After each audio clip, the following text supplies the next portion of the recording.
pinaka-importante pala, huwag tayong maging depende lang sa ating sarili at huwag gumawa ng masama.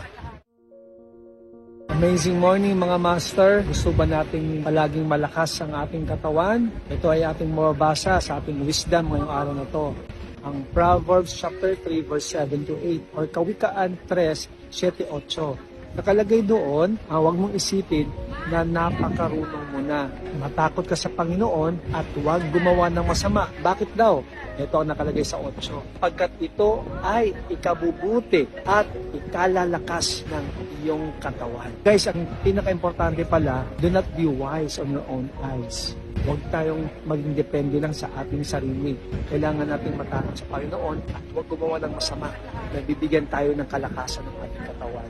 Yun lang. Keep safe, stay healthy, never give up. See you at the top. God bless.